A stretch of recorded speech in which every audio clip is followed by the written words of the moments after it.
Ninth Corps was that Eichelberger who had that? MacArthur. MacArthur. Okay, let's talk a little bit about MacArthur. How did you and your fellow GIs feel about MacArthur? Well, I think we all felt real good about him.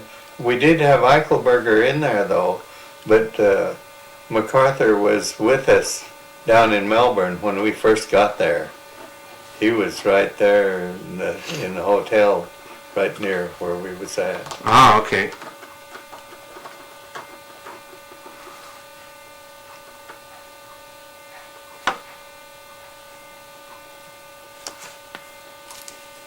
So you had confidence in it?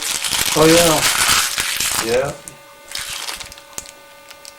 I don't think there's that much disgruntled among the troops when we was in the war. I don't remember,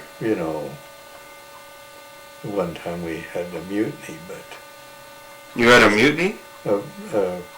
they sent us a first sergeant that we had plenty of guys in our outfit that could do the job, but they sent us an old Army first sergeant and had a mutiny.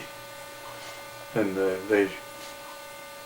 they broke all the guys down, shipped some of them out, most of them out to other companies, the NCOs that did the mutiny, and the next day I was made a staff sergeant.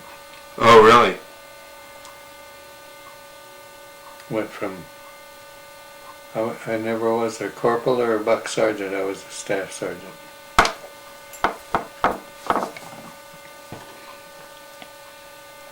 Did the first sergeant stay?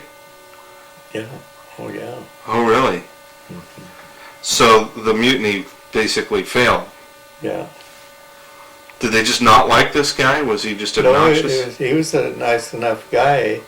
He was regular Army and we were National Guard. And they just...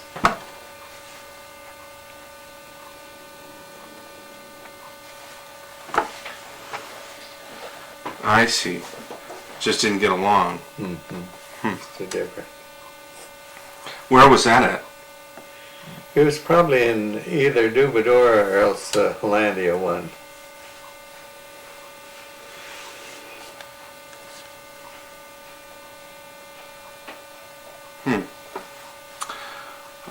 Now the reason why I ask about MacArthur is he would send messages back to the States that a certain area had been secured, and the fighting was finished except for some minor mopping up resistance things. Mm-hmm. And there were times where that wasn't the case at all. The GIs were still fighting a pitched battle with the Japanese, and as he's been criticized for that since World War II. When the real thing came out, huh? Yeah, and I'm not.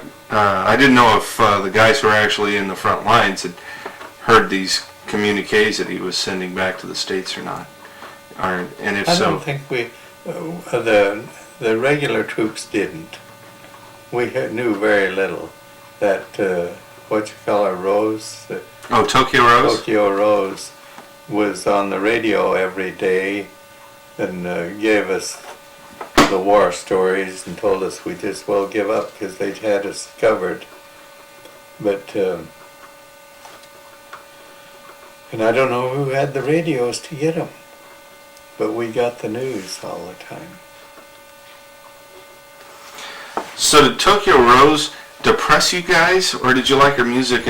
We just took it for granted that it was the show. Did she ever mention the 41st? Oh, she mentioned everyone. She had everyone by name. Really? Mm-hmm. Names of people and all.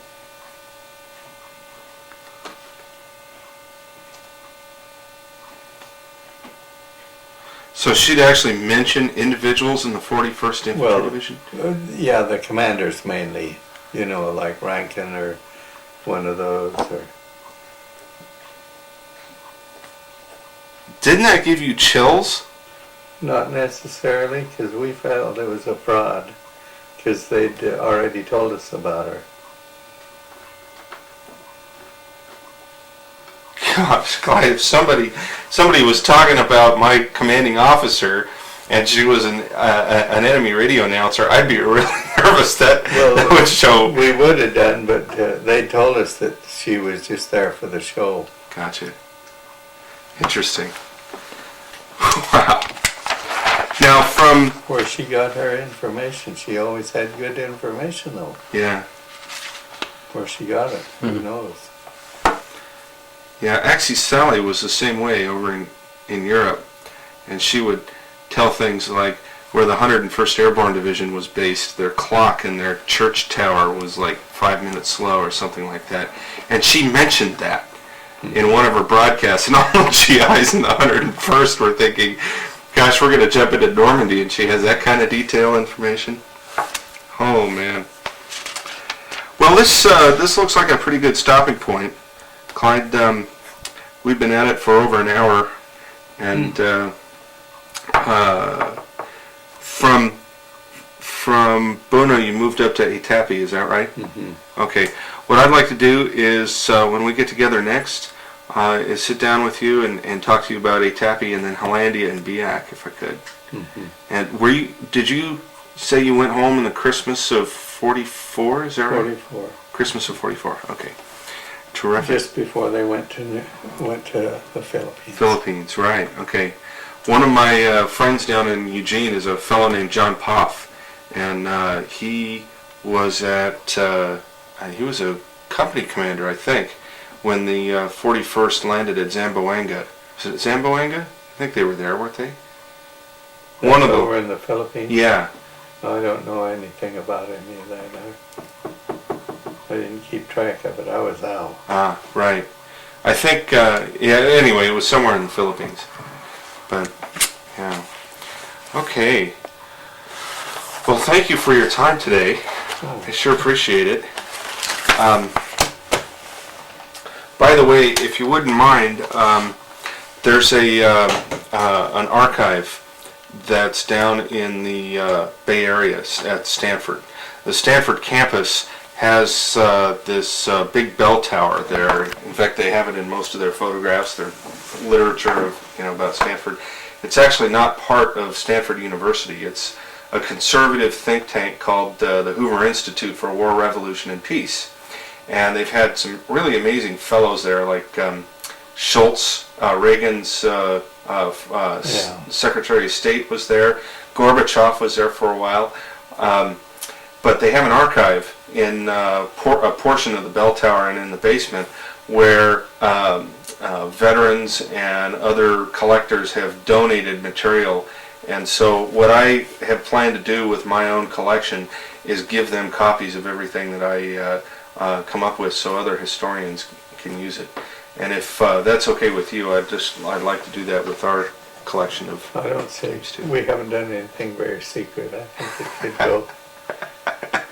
Okay, great. Thank you. Thank you. Rob, I will get these. If I'm going to just put this, I'm going to dangle it right next to you, if that's okay. And this is a new gizmo I just bought today, so I'm hoping that it will work. It seemed to work just fine when Rob and I were trying it out. I think last time we left off talking about your initial arrival in New Guinea. And you came in at Ley, is that right? Yeah. Buna and Gona. Buna and Gona, that's right. When did your outfit first see combat, and where was that at? Right there. And it was in January of 1943. Because we spent the Christmas week on the boat on our way over to Port Moresby, so it had to be right then.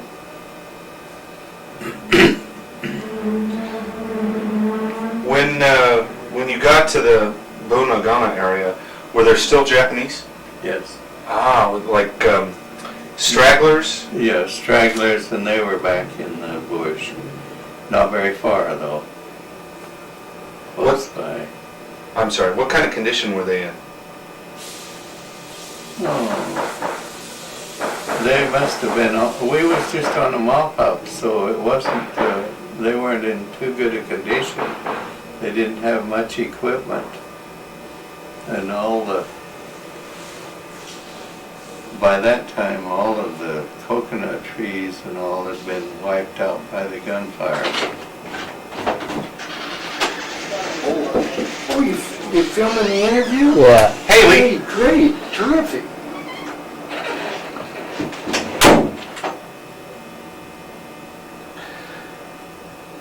Once you got there, how did you characterize the Japanese as fighters? Well, I think it was because it wasn't a hand-to-hand combat. It was really hard. It'd really be hard to describe because we didn't really ever see them because they were in the bush.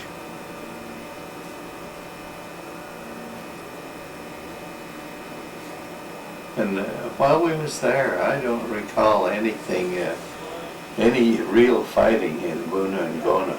It's when we went up farther where we run into it.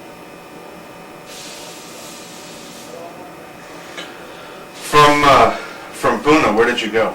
Was that up to Leh at that point? Yeah, lately. Tell me about how you made that move. Isn't that something? I don't even know, but I don't think we went by boat. When we went to Hollandia, we went by boat. We went by landing boats, where you run out the front, run up on the beach as far as we could, then run from there onto the beach. A wet landing.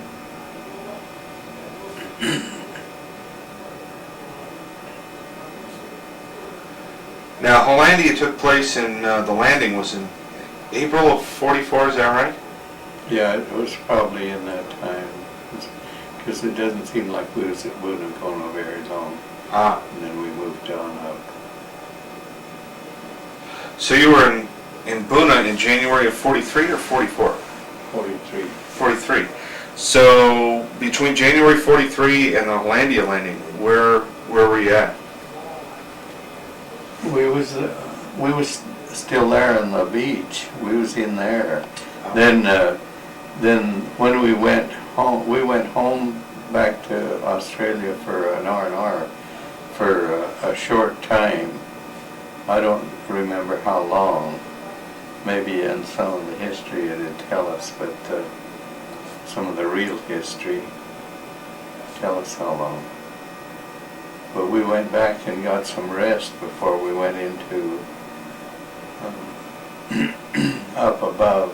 That might have been when we went in on the Hollandia. Might have been before then.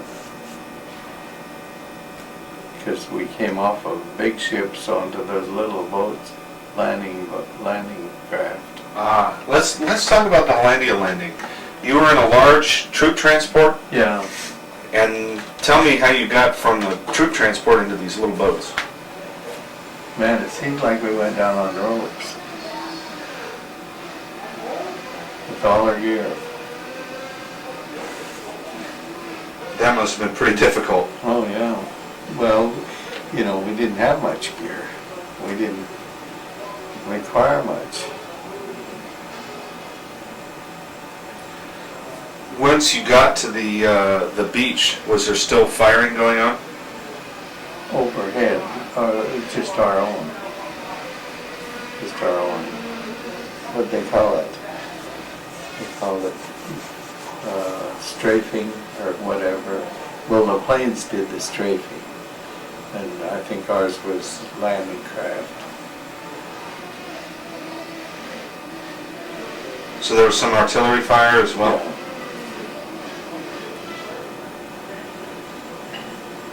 And the initial Japanese resistance wasn't Very far away. Yeah. Now, once you got ashore, what happened? It seemed like we was kind of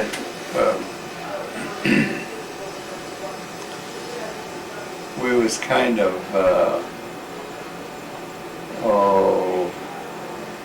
felt like we wasn't really in the war because we didn't see anything other than the remnants of a Japanese hanging out of a tree or something like that, out of a coconut tree.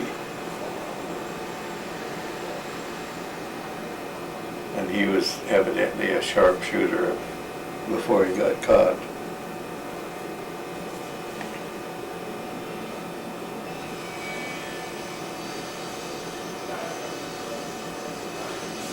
At Hollandia, one of my close friends, a guy named Bill Rooney, he came in with the 49th Fighter Group right after the airfields were taken by you guys, actually. And he said that while he was looking for his old company in the 41st, he'd been in the Oregon National Guard, he came across, I guess, what had been a garbage dump for the Japanese garrison. And the Japanese had killed all their Korean laborers and flung them into these pits. Did you see any signs of that sort of atrocity while you were there? No. Glad I didn't. Yeah. Now, how long were you at Hollandia? We was there quite a while because we did outreach work. And we had one boy from Great Falls, Montana, Frenick, that was out with the group, and he heard a splash in the water, and he followed it, and that was right there at Hollandia. And he followed the noise, and here was about an 18-year-old Japanese boy, so wounded and so, had proud flesh and sores all over him, and he held a gun on him and had him come out and brought him into camp. And he didn't make it through the night because we had no facilities for guards.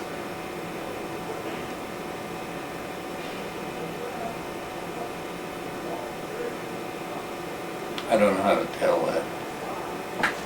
It was true. He was just a young kid. Did somebody in the outfit shoot him? Probably.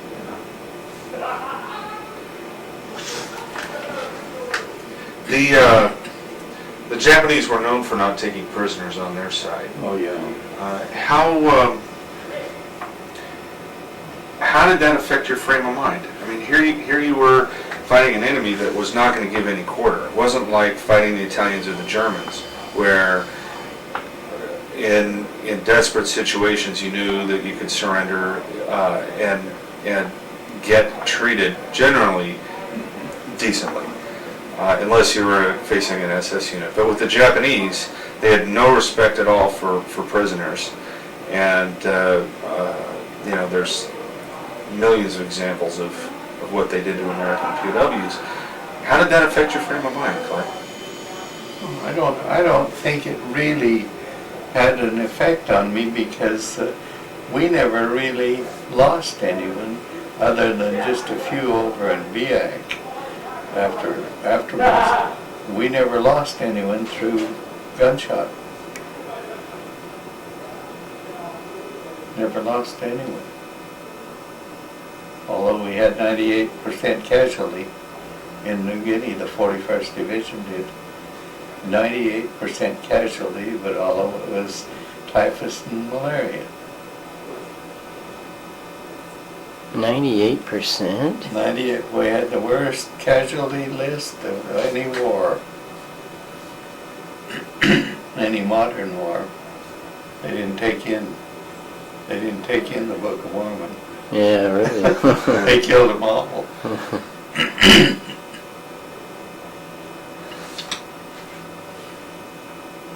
At Hollandia, what were your duties and what were you personally doing? Well, I was the supply sergeant. And no supplies. That was the main thing. No supplies. They just plain didn't have any. Nothing coming, nothing going, no food. So did you have to take the rap, you know, for the guys? Hey, supply sergeant, where's our stuff? I mean, No, they all understood. It was when we got out of there. That's when it got tough.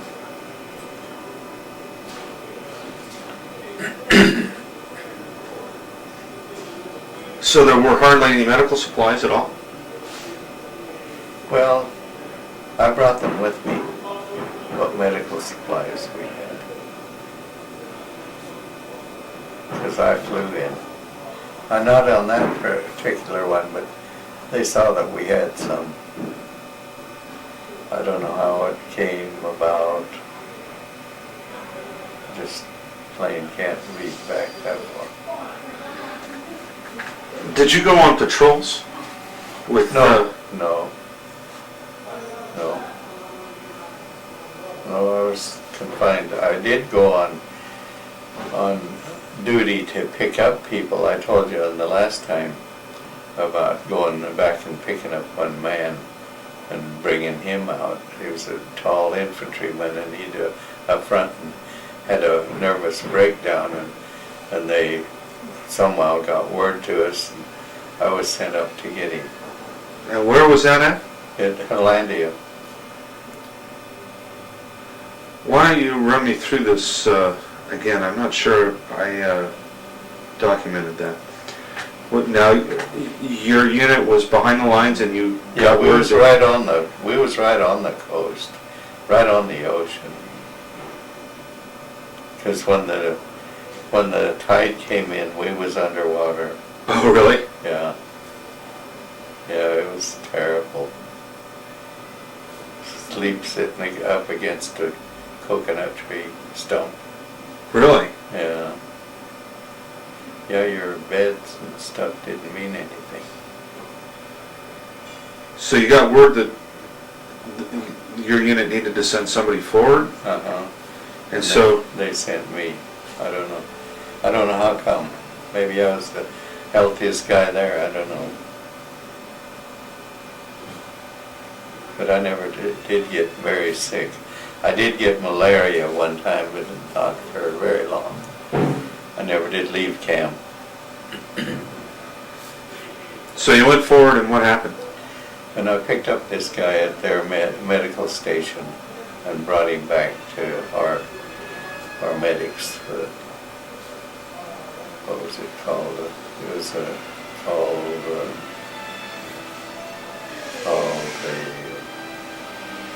well, we had a kind of a hospital, so for the sick, so it's probably a field hospital.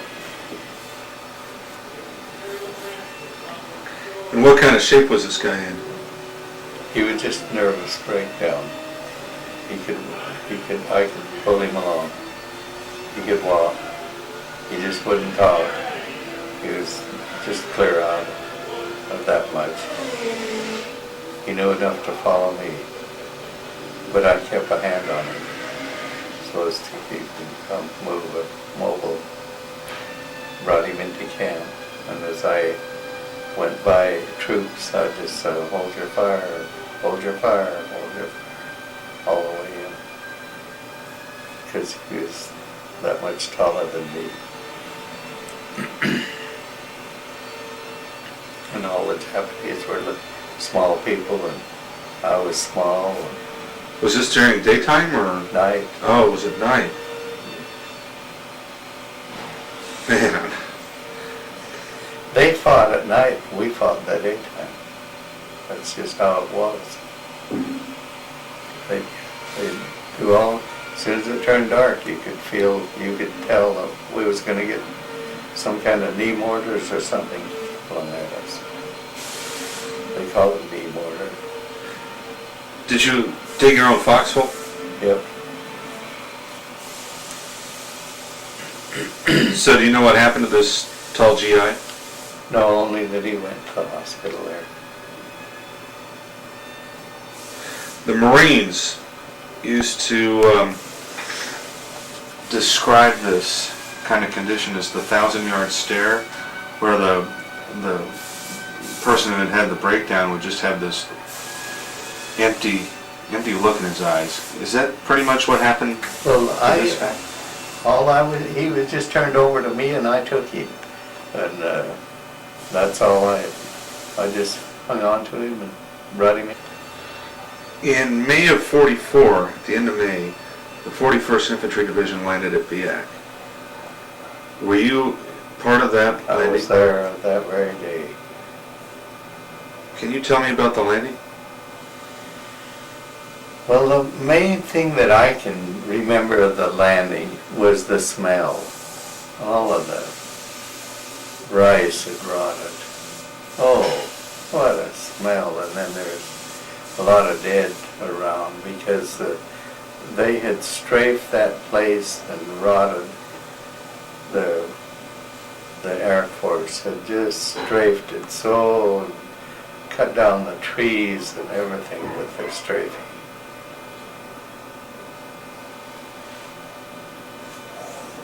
When you say trees, it was mostly coconut. Now this was a coral island, wasn't it? Or- Oh yeah, white as snow. White as it could be.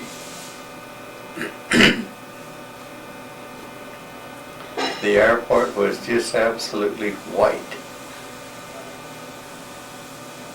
I think you could almost land on it in the night without lights. It was that white. I have photos of it in the car, actually, Have you? of the airfield. Yeah, yeah.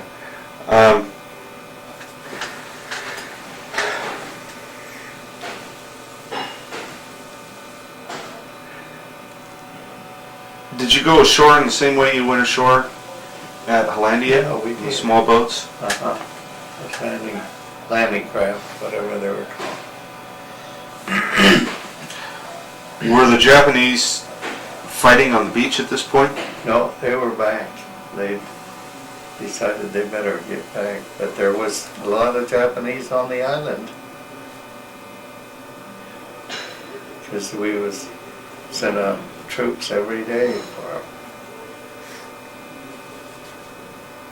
Now, as I understand it, the 41st Division took about 1,000 casualties on this island. In fact, We got that many casualties of the 41st Division? yeah, Oh, there were more Oregonians killed at Biak than during the first month of the Normandy campaign, as it turned out. And this is an island that nobody ever heard of, and most people still don't know where it is. And I guess it's pretty well inhabited now. Oh, is it really? Yeah. Ah, interesting. All of New Guinea is big time growing to be. What? Once you got ashore, what happened? What did you do? Did you set up shop right on the Yeah, beach? we didn't go very far in because we went almost into their territory where they had kept their, because the smell never went away. We had it for, it was there. And so we didn't go very far from where they were. So the smell was worse than like the Oh. dead chickens over there at Oh, the, yeah. remember the chicken farm at the, where we grew up over there? Oh, yeah. Worse than that. And then Oh, some. yeah. Jeez. Yeah. You grew up next to a chicken farm? We went over, It was a, it was a the church. smell was from that chinchilla farm. Oh, well, remember when we had to go over and feed the chickens for our ward? It was a money raiser Ah, okay. for the church. And we had to count the dead chickens, and we had to go, if there was a dead chicken, we had to go put it in a barrel. And so when the kids, that was our job, is we had to open the barrel and put the dead chickens in, and man, it was just, It was loud. it was bad. So I was Well, I trying never to, did you probably never had to No, do I that. never had to do that. I probably did did the assigning. But yeah, well I was just trying to relate And the smell. I mean, I remember that smell as being very foul. I mean, you couldn't take it. But that's the kind of odor you're talking about, something yeah. so rotten that was Yeah. just, wow. Yuck. Thanks for sharing. Okay. No, I'm just kidding. Clyde, how are the Japanese defending Biak? Were they, as I understand it, they were in tunnels and caves and things like that? Did you ever see any of those? How would we ever know? I just never knew. We figured they had their tents set up over on the other side of the island or up in the middle of the island someplace.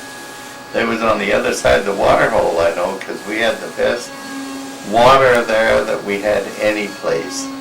There was a spring that fed us, and we just had, and we had, I think the Japanese fixed the piping out so they could shower out, because it was a natural spring. They fixed it so they could shower, and we used to could go there and shower. In the daytime, I guess they used it at night, and we used it in the daytime. Really?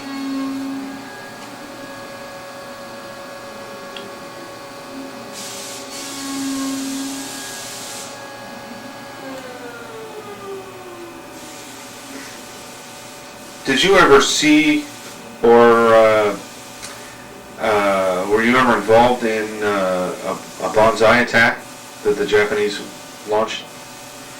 Yes. Where was that? It had to be at, was San Ananda the last place we was before we went to Biak? It was over there. Oh, right. There was a intermediate landing just before Yeah. Biak. Right. Okay. Yeah. Man, that was terrible. Can you describe what happened? And where were you? Well, there was about 8 or 10 of them came in, and they was going to ruin the whole whole company up where we was. But we had I was as far as from here to 100 feet, not 100 feet. Man, I was 50 feet away from this 50 caliber machine gun that was shooting right over our heads. It was on an elevated area. When we got up the next morning, there was 8 or 9 guys there, and every time one of their guts would break, they'd turn loose the machine again in case someone was coming. And they had them guys split this way. They just had them. There wasn't enough left to them.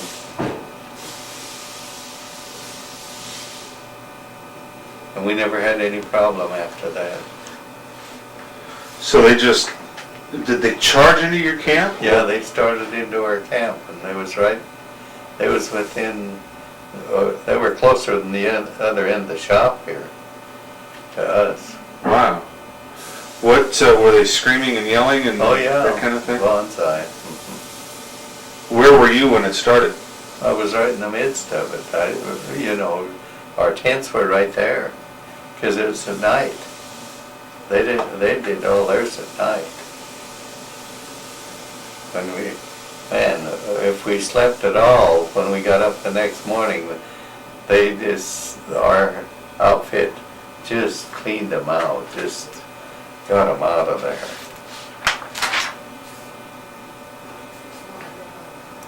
So did you lose some of our guys? We never lost anyone. Oh, so That one night we lost one man that changed holes, and he was from Minneapolis, Minnesota. And a real nice, quiet guy, but he got up and went into the next hole without saying anything, and the guy shot him. With all that screaming and shooting going on, never knew anything about it till the next morning.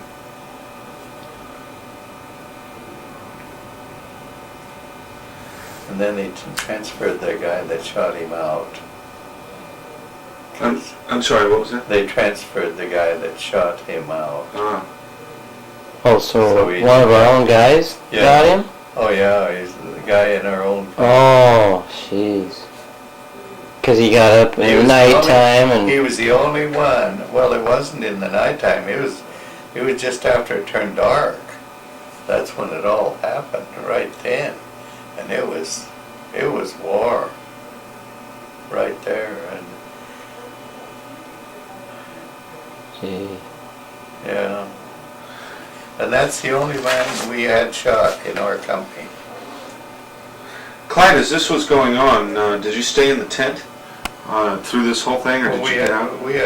had our foxholes that we stayed in. Ah, okay. That was where he got shot, was he's changing foxholes. He So, was evidently in the one alone and he didn't want to be in, so he went to somebody else's. He probably got scared.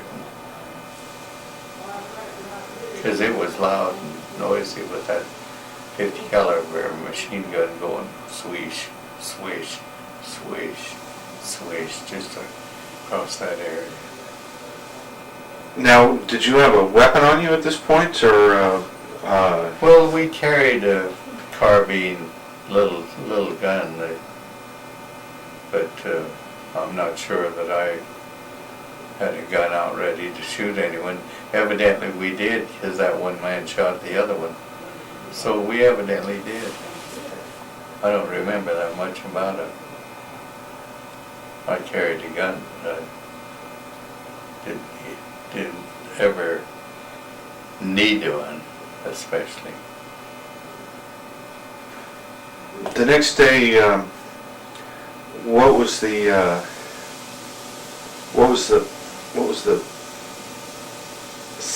feeling among the company Oh, after man. having gone through this? Man, that was so terrible, the feeling and all, that we dug a deep hole right there in the sand and buried him right there that very day.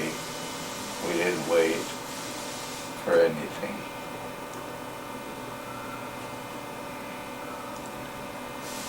I think we always had a chaplain with us in our outfit, so I imagine he took care of it. Wrapped him in those good old wool blankets and rolled him in.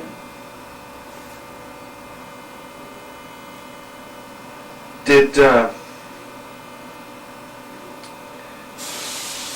here you just gone through something pretty traumatic, you know, this attack, losing a guy in your unit.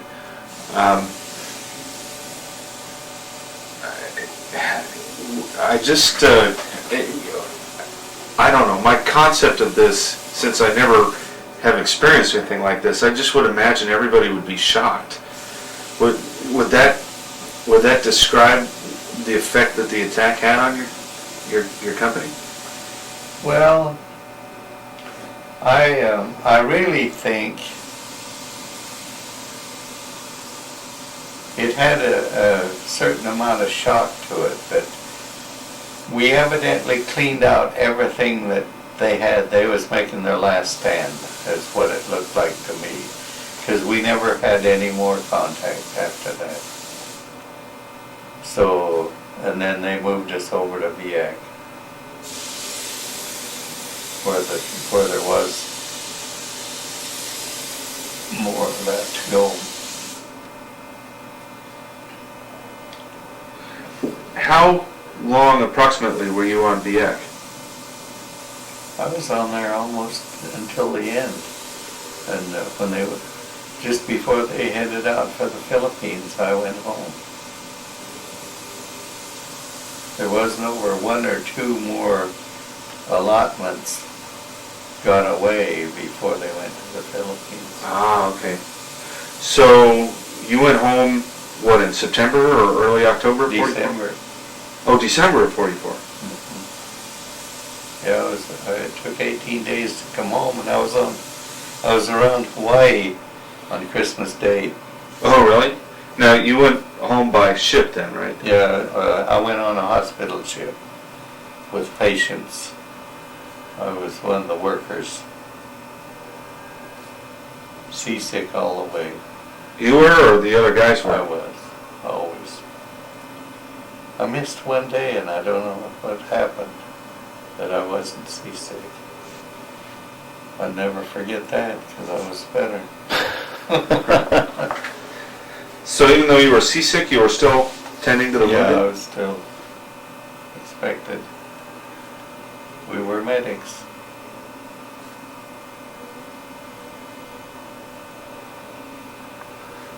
Tell me about the wounded guys. What was their, how did they behave? Were they pretty quiet, or tell me a little bit about them. Well, I never had to deal with them because I was the field guy, and we only had to take care of the field, get them to the hospital. So we never dealt with them. What about actually on the hospital ship? Don't remember too much about them. The But reason we did have good food. We finally got some food.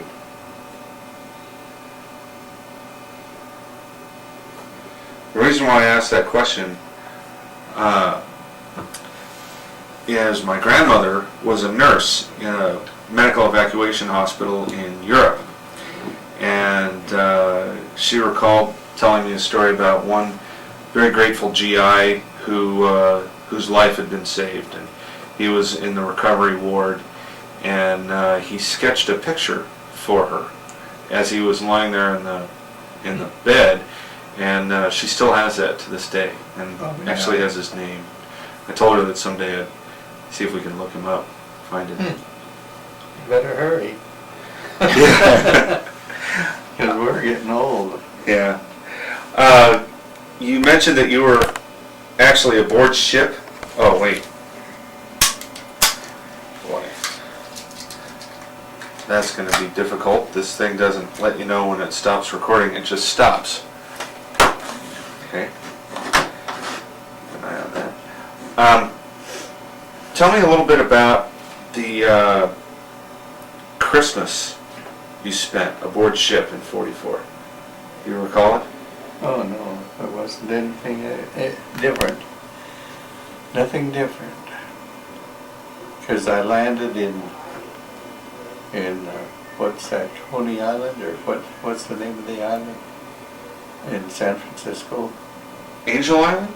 No, the other one. Treasure Island. Treasure Island. Ah, okay. Landed in Treasure Island on the last day of the year because they put me on a train as soon as they could afterwards, and I landed in Salt Lake on the 2nd of January. So you can see how that all of 45. Now, when you got home, what kind of shape were you in? A lot of the guys that I know who served in New Guinea came home with every single jungle ailment known to man. I didn't. I had malaria, and I kept it for 4 or 5 years. Small attacks. Did you have to keep taking quinine or Ativan or something? No. I don't know it doesn't seem like I did. I just let nature take its course because I never had it that severe.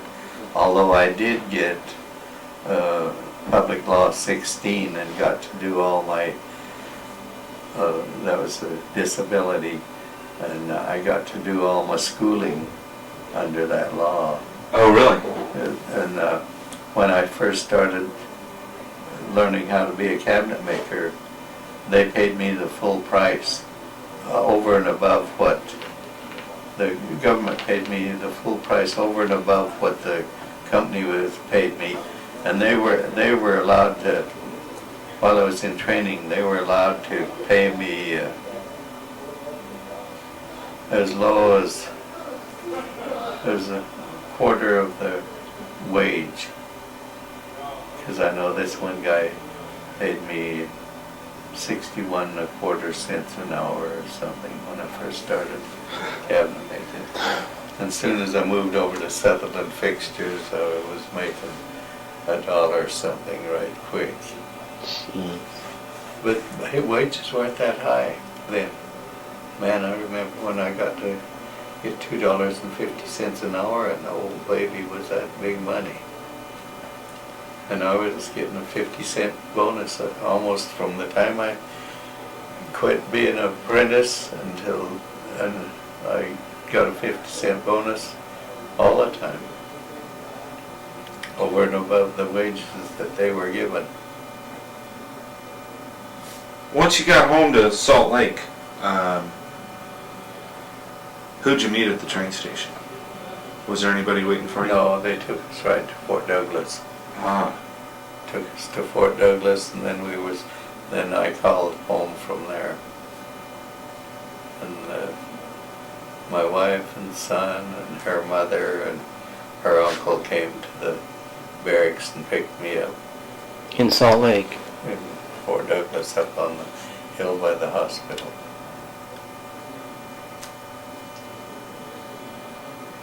did you have a 30-day furlough? I don't know what they called it. They called it a rehab or something. Because I went to Montana and saw my folks. And then I had 2 weeks after that. They sent me to the Biltmore Hotel in Santa Barbara for 2 weeks. And all we had to do was eat, enjoy life, and I was able to take my wife with me, and I learned then not to play tennis with her ever.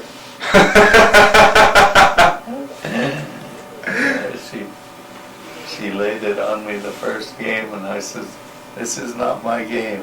I'll play football with you or baseball with you, but not tennis." You know, when I was 16, we had a French exchange student come to live with us. And he was a real cocky guy. And he was a tennis nut and thought he was really hot stuff. Well, my next door neighbor, Kristen Clevenger, was also 16. In fact, we were born a month apart, and everybody thought we were twins because we both looked very, very similar. But she was ranked 7th in the state of California in singles, and I think 4th in doubles in her age group.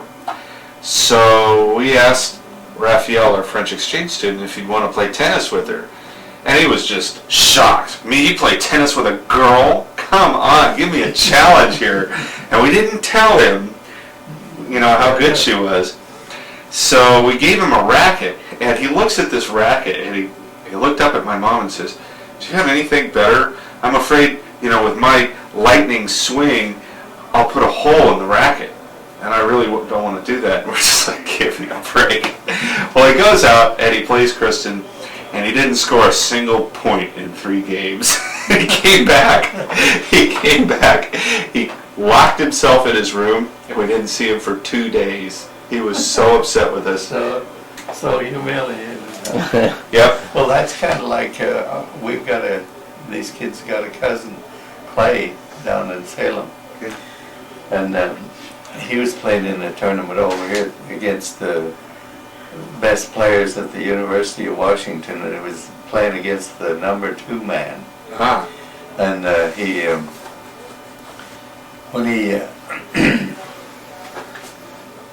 won the tournament, and he'd never been heard of. No one had ever heard his name even. And when he came out of the tournament, we was following the guy that got the number 2 trophy, and he got just about as from here to a big telephone pole, and he kicked that trophy right into it. From getting the number 2 trophy from a guy he'd never heard of. That's pretty funny. All right. So after this R&R in Santa Barbara, where did the Army assign you? To Madigan General Hospital in Bushnell General Hospital in Brigham City, Utah.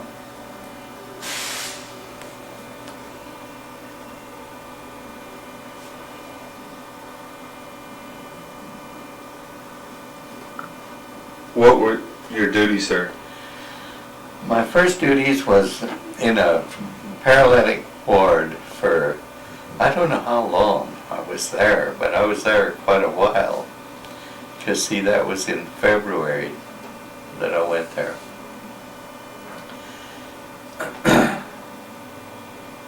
These were GIs and Yeah, sailors who were paralyzed? It was all sick and wounded that had come back from overseas, and they were all paralyzed from here down. So they nearly all had a colostomy, and they were just a sick bunch of guys. And they had all kinds of bed sores. They were just real tough bunch, and we lost a few. In fact, one night, well, I was assigned that ward for some time, and I don't know what my assignment was, but I was always busy helping someone. And later, they assigned me to be the night checker. I don't know if someone had left or what, but I was assigned to be the night checker of all 42 wards, including the cycle wards. And there was a lot of nurses and stuff, but they were on all night long.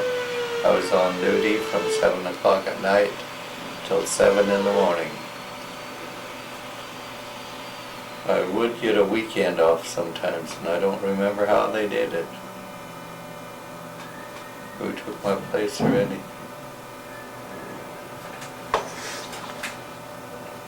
There were a couple of the guys in the paralytic ward who died. Yeah, and the nurse on duty that told me that he passed away sent me one night to. She says, go in and plug the guy here, plug him there, and tie up his thing. And I went in the room and saw the guy, and I came right back out. And I said, someone's got to come with me. I remember going back and doing it, but I had to have someone with me. Was that at night? Night. You mentioned the psycho ward.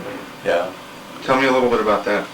I never did get into anything in there other than I knew the ward people that worked there. So, but there was 2 wards, psycho wards. These were guys who just, I'd lost it. boy, that's an aspect of the war that nobody talks about. No one's ever. Well, it's so hard to explain, and no one, because they look so well and they're gone, you know. Yeah. Clyde, here you were towards the end of the war working in these wards. I mean, the paralytic ward sounds like it would have been really difficult to work in with these tragically injured people. How psychologically did you deal with it? How did you cope? Well, I think I had more fun there than any place I was in the war, because it was a freedom thing. We had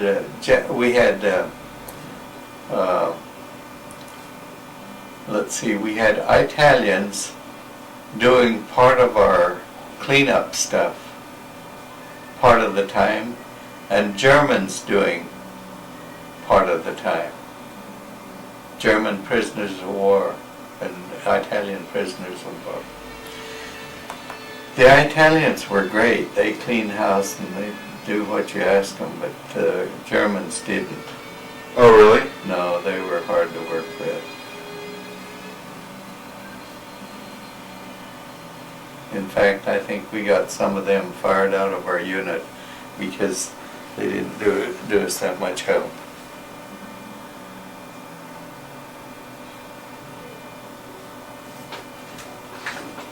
How did the GIs react to having these Germans and Italians around them? Were they okay with that? Yeah, they mostly dealt with nurses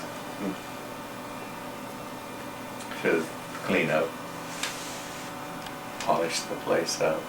So were the POWs in uniform, or did they have No. POW outfits? Or they were in their own, you know, in the type of uniform they would as prisoners of war. Yeah, they were. So the Germans were wearing German uniforms, or? No, they were in prisoner of war. Oh, I see, okay, so they said something like POW or Yeah, something on it? yeah. Ah, okay. Interesting. You know, this is really odd, but I'm almost positive a friend of mine, Reverend Glenn Black, he lives in the Portland area, went through your hospital. He was very badly wounded on he was a B-25 pilot. And he was very badly wounded on a mission to Leghorn Harbor in Italy, and nearly lost his right arm. And he went through surgery after surgery after surgery, and the final place he ended up was this Madigan General Hospital in Utah. I'm almost positive. I'll email him and find out. And he was there until 1947, and they finally fused his bones together. And before they actually did the surgery, he went out and sat in a Piper Cub to figure out where his arm should be fused so he could actually grab the control yoke on the plane so it could still fly. And then they did it and fused his arm. Oh, darn. Yeah. Where were you when the war ended? Were you still here at... The day it ended, I was on leave. I got a 10-day leave or something and went to Montana to see my folks. My wife didn't go with me, but I was able to catch a plane out of Hillfield, right there close by. And I flew into Maelstrom Air Base in Great Falls, and I went to see my folks. And I hadn't been there a day, maybe a day or two at the most. And they called me from home and says I was to be the first one discharged out of there. Oh, really? On the point system. And so, man, I tried to catch a way back quick and went to Maelstrom, caught a plane that would, they'd take me to Salt Lake, but they took me to Denver and dropped me off there. They didn't have enough room for me to go on into, because I was on one of those kind of planes. It wasn't it was a cargo plane. And I stayed there a couple of days in the airport. Oh, really? Waiting to get back over to Salt Lake. And when I got there, they discharged me almost immediately. How did you actually hear the news the war ended? I think with that phone call. Oh, really? Uh-huh. It might have been in the news. It probably was in the news. And but that was the shaker that I had to get back home to get discharged. Then I was free to go. Did when the newspapers and the radios began describing the atomic bomb, what was your reaction to that?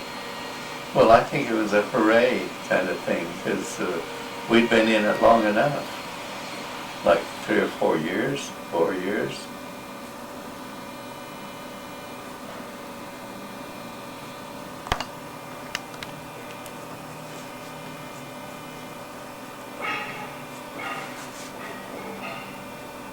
Clyde, a couple more questions for you. First, when you look back at that era and what your generation accomplished, what do you take out of that emotionally? Do you feel like you were part of something really important?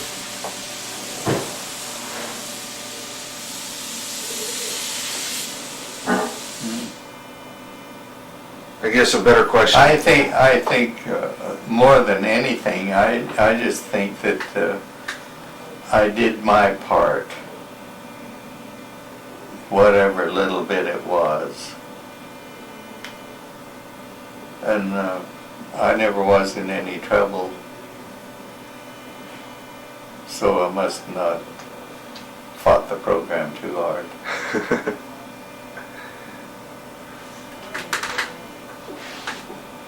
In the almost 60 years since the war ended, 55 years since the war ended, the country has changed radically.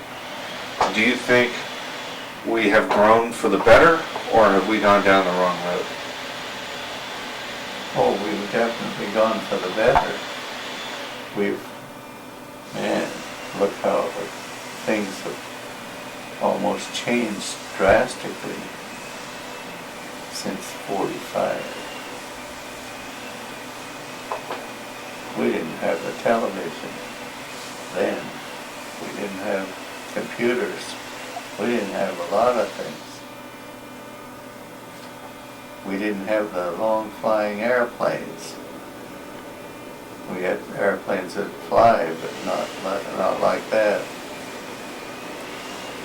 Yeah, it's all came for the better.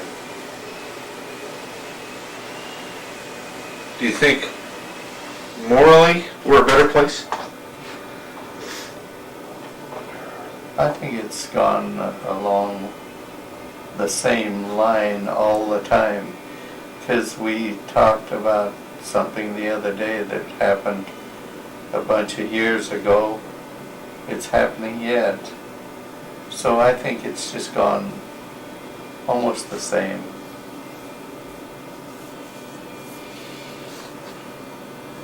Do you think the country could do it again? I know they could. We're about as well. We just plain do. Our country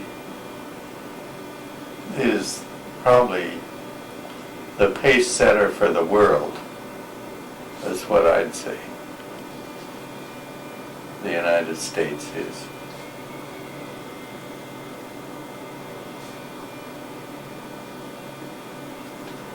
In other words, it's a choice land above all others. Yeah.